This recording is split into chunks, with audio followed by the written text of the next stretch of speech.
Welcome everyone to your WWE Extreme Rules recap. I'm Willie Guns. As you can see the recap, I just finished watching WWE Extreme Rules 2017, and let's just talk about this pay-per-view because pay-per-view is a little weird. For a pay-per-view entitled Extreme Rules, there was almost no really extreme about it.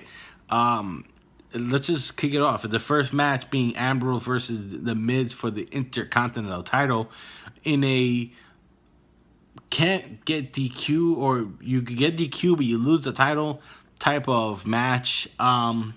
Nothing extreme about that, unless you're talking about it's a rule, but it's a silly rule, and it just, the match itself wasn't bad. It's actually pretty entertaining. It was a very back and forth match. And at one point, I was telling myself, I says, "This is stupid. Why not just have Maurice hit the Miz and you win the belt?" And at one point, that ended up happening, and the referee said, "No, no, no, no, no, I ain't playing that game." But then the referee gets hit with the Miz pushing Ambrose, and all of a sudden now the referee is like a little suspicious and thinks Ambrose actually pushed him. You have to be a real dumbass to think that, but whatever. He doesn't DQ him, but he basically distracts him enough for the Miz to hit his finisher, and Miz is the new Intercontinental Champion. This has been one of the worst stories since the Miz and Ambrose came to Raw, and hopefully this closes it, but I doubt it. I don't think this is the end of that storyline, but it was, in my opinion, the match was good.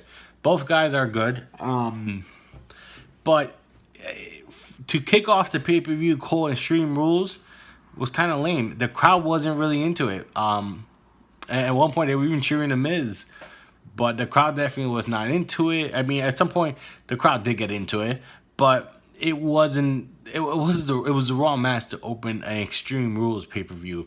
Then you have Rick Swann and the Boss Sasha Banks teaming to take on Fox and Noam Dar. Another not an Extreme Rules match, basically. It's just a mixed tag match. The highlight of this was a spot by Sasha Banks jumping onto Noam Dar from the top rope all the way to the outside. It was a cool spot.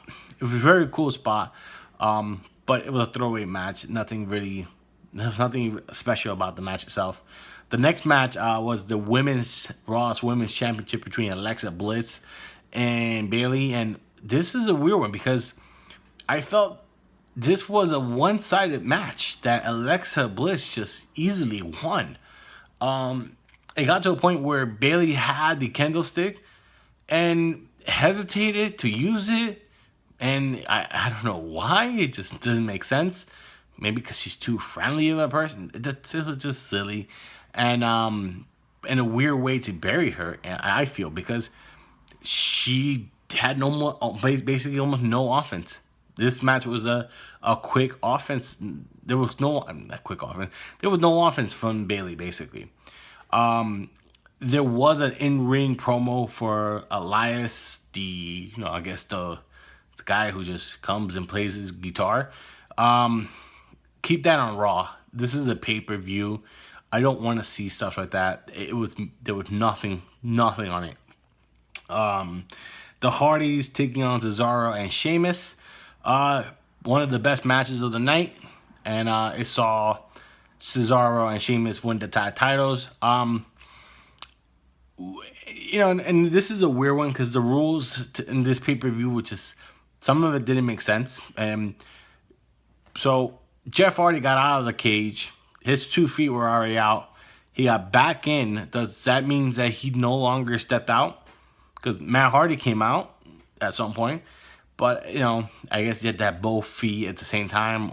Something like that.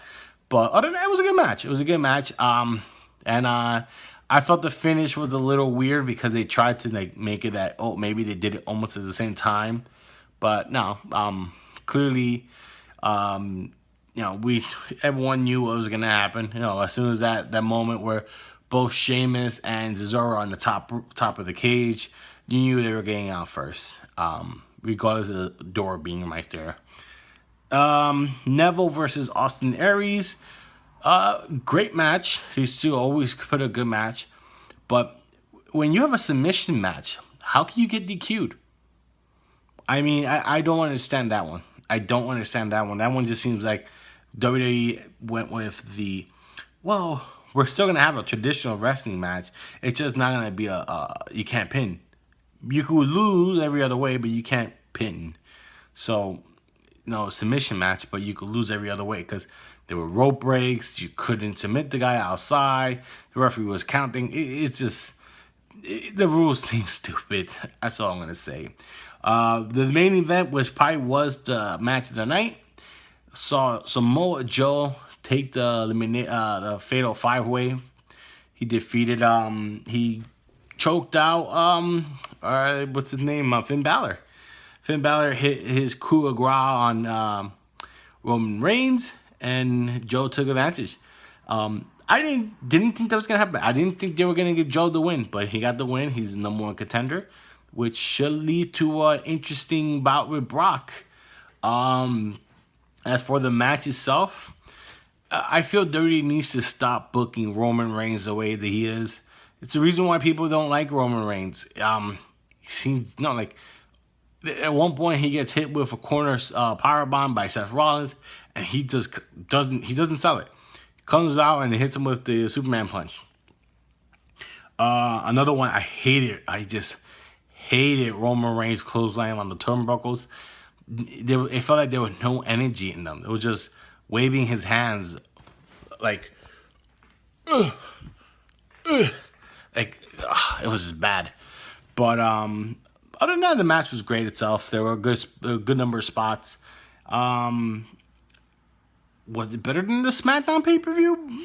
No, I don't think it was better than the SmackDown pay-per-view from last month or a few weeks ago. But it was a good pay-per-view. It was a solid pay-per-view. I definitely say it was a solid pay-per-view. Enjoyable from beginning to end. Yes, there were some cringe moments, but other than that, it was good. I got nothing to complain about it. It was a good pay-per-view. Other than, that a few first throwaway matches that were not extreme, it was good. It was good. If I had to put an order between what matches were the best, the main event was definitely the best, followed by the tag match, followed by Neville, followed by Ambrose and Miz, then Rick Swann, and then Alexa Bliss match was his last. It was just bad. Well, guys, that's all I got for today. Hope you guys enjoy these videos. Let me know what you guys thought of Extreme Rules. And let me know if you guys agree with me, disagrees. Make sure you leave a comment. Peace out, guys, and have a good night.